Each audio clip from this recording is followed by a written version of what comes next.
कोई शंकराचार्य इस समय ऐसी स्थिति में नहीं है जो मेरे सामने 5 मिनट को संस्कृत बोल ले। क्या जगत गुरु श्री राम भद्राचार्य जी महाराज सच में अहंकारी हैं? मैं ये बात क्यों कह रहा हूँ? इनफैक्ट मैंने एक वीडियो देखा जिसके नीचे बहुत सारे कमेंट्स थे। कह रहे थे कि राम भद्राचार्य जी अहंकारी हैं, आत्ममुग्ध हैं, लेकिन सच्चाई क्या है? मैंने सोचा कि कुछ तथ्य मैं आपके सामने रखता हूँ, जिसको देखने के बाद आप लोग अपने हिसाब से डिसाइड करिए। देखिए, श्री राम भद्राचार्य जी महाराज बहुत विद्वान पुरुष हैं, उसमें कोई दो राय नहीं है, ना ही किसी को कोई शंका है।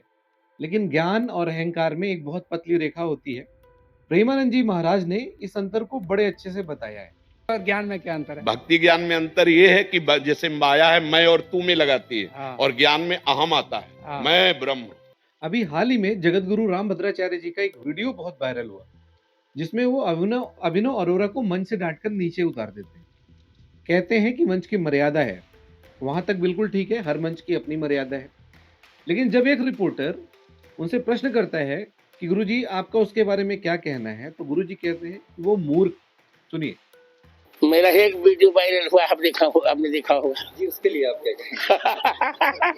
अरोड़ा वाला वही बात।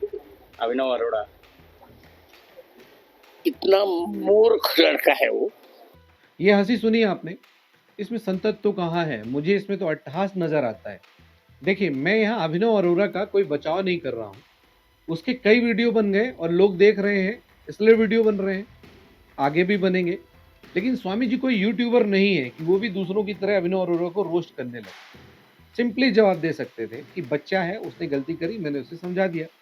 लेकिन स्वामी जी को इस बात पर ज्यादा गर्व हो रहा है कि उनका वीडियो बहुत वायरल हो रहा है। हालांकि मुझे अभी तक नहीं पता चला कि उसने क्या गलत कहा था और मर्यादा कहाँ भंग हो रही थी।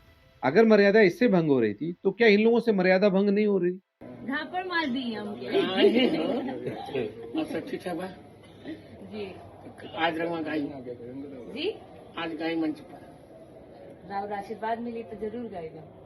अच्छा जी ये है भोजपुरी अभिनेत्री अक्षरा सिंह। आप एक बार गूगल में जाके सर्च करिए अक्षरा सिंह के बारे में। आपको देखिए सबसे पहले क्या वीडियोस आते हैं और क्या उनके बारे में कमेंट्स आते हैं।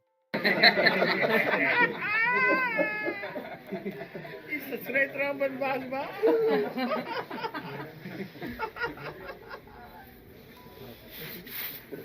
ये तो बड़ी बहन है।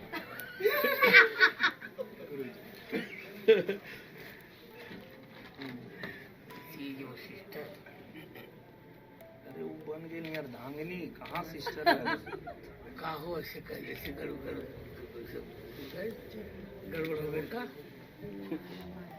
ये थे भोजपुरी एक्टर निरहुआ और साथ में थी आम्रपाली दुबे। वैसे तो निरहुआ की शादी हो चुकी है, 2 बच्चे भी हैं, लेकिन कह रहे हैं कि अब आम्रपाली से इनकी शादी हो चुकी है। मुझे नहीं पता कि ऐसे लोग किस तरह से स्वामी जी की गरिमा को बढ़ा रहे हैं, या फिर स्वामी जी का दोहरा रवैया अलग अलग लोगों के लिए है। स्वामी जी अभिनव को ट्रोल करते हुए कहते हैं कि वो मूर्ख है। कहता है कि श्री कृष्ण उसके साथ पढ़ते हैं। भगवान के उसके साथ पढ़ेंगे। मैंने तो वृंदावन में उसको बहुत डांटा था। आप भगवान उसके साथ पढ़ेंगे। लेकिन कुछ दिनों पहले जगत गुरु जी ने बताया कि उन्होंने भगवान श्री राम को देखा है और भगवान उन्हें वॉशरूम तक लेके गए थे। प्रातः काल का समय था। सभी विद्यार्थी, हमारे उत्तराधिकारी, सभी लोग अपने अपने कार्य में व्यस्त थे। सहसा मुझे लघु शंका की आवश्यकता हुई। मैं मार्ग भूल गया। स्पष्ट देखा मैंने कि एक सुंदर बालक 3 वर्ष का, वो मेरा हाथ पकड़कर मुझे बाथरूम में ले जा रहा है और वह मेरी क्रिया संपन्न होने के पश्चात फिर लाकर मुझे बिस्तर पर बिठा रहा है। जब मैंने उसे पकड़ना चाहा तो मुझसे दूर हो गया। आज भी अब भगवान के 2 मापदंड नहीं हो सकते कि अभिनव अरोरा के लिए अलग और राम भद्राचार्य जी के लिए अलग। अभिनव अगर कहता है कि वो श्री कृष्ण को अपने छोटे भाई के रूप में देखता है, तो राम भद्राचार्य जी कहते हैं कि वो श्री कृष्ण को अपने मित्र और राधा रानी जी को अपनी भाभी के रूप में देखते हैं। कन्हैया जी मेरे मित्र हैं, राधा जी मेरी भाभी। बहुत ये तो भावनाओं की बात है, इसमें संशय का कोई प्रश्न नहीं है। अब इस रिपोर्टर ने जब इनसे मथुरा जन्मभूमि के बारे में पूछा तो इनका जवाब सुनो। और मैं अपना पक्ष रखूंगा तो मुझे पूर्ण विश्वास है कि मेरी प्रतिभा माननीय उच्च न्यायालय के निर्णय की दशा दिशा बदल देगी। हालांकि स्वामी जी के वीडियो देखने से पता चला कि स्वामी जी ऐसा कोई मौका नहीं छोड़ते जहां पर वो ये ना बताएं कि वह बहुत पढ़े लिखे आदमी। मैं बहुत आत्मविश्वास से कर रहा हूँ राकेश जी, बहुत पढ़ा लिखा व्यक्ति हूँ मैं। आचार्य जी सुनिए जरा मैं स्वामी जी की बातें सुनकर लगा कि आत्ममुग्धता भी कोई चीज है। एक जगह पर कह रहे थे कि उन्हें पूरा संविधान कंठस्थ है। एडिटर्स बेचारे मुंह देखते रह गए, सम्मान में कुछ बोल नहीं पाए, लेकिन उनका चेहरा सब कुछ बोल गया। दुष्टता क्षमा हो, लेकिन आपने संविधान पढ़ा है? पूरा संविधान मुझे कंठस्थ है कंठस्थ है जी, कंठस्थ है। जी पूरा। जगत गुरु राम भद्राचार्य जी की कुछ अपनी ही व्याख्याएं हैं। जैसे कि आज तक हम सब हनुमान चालीसा सुनते आए, स्वामी जी ने उसमें कई गलतियां निकाल दी। एक गलती थी कि शंकर सुवन केसरी नंदन। अब इसके जवाब में पुरी गोवर्धन पीठ के शंकराचार्य स्वामी निश्चलानंद सरस्वती जी ने कहा कि अगर मान ले हनुमान जी शंकर जी के पुत्र नहीं है, तो क्या इस तर्क से शंकर जी केसरी जी के पुत्र हैं? और यही तक नहीं कहा, उन्होंने यह भी कह दिया कि किसी को भी अपने ज्ञान का गलत इस्तेमाल नहीं करना चाहिए।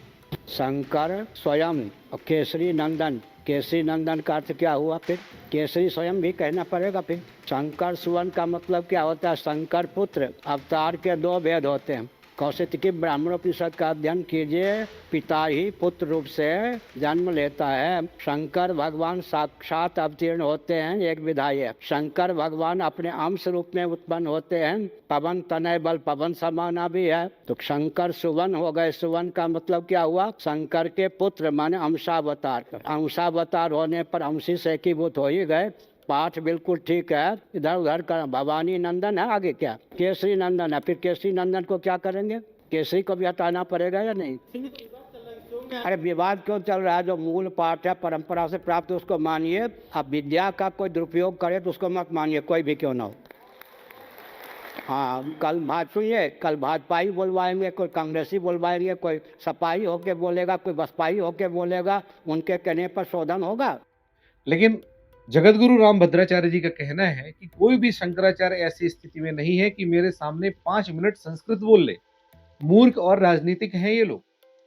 कोई शंकराचार्य इस समय ऐसी स्थिति में नहीं है जो मेरे सामने 5 मिनट को संस्कृत बोल ले। मेरे जो मूर्ख हैं, उनको शास्त्रों का ज्ञान नहीं है। वे राजनीतिक लोग हैं, धर्मशास्त्र जानते नहीं, अपलाप कर रहे हैं। ऐसी बात तो स्वयं तुलसीदास जी ने भी कभी नहीं करी होगी। इसी तरह आज तक हम सब यही जानते रहे कि भगवान राम भगवान विष्णु के अवतार हैं। लेकिन स्वामी जी का क्या कहना है, सुनिए। और वेद भी कह रहे हैं कि रामचंद्र जी भगवान चतुर्भुज नारायण के अवतार नहीं है। मैं फिर कह रहा हूं।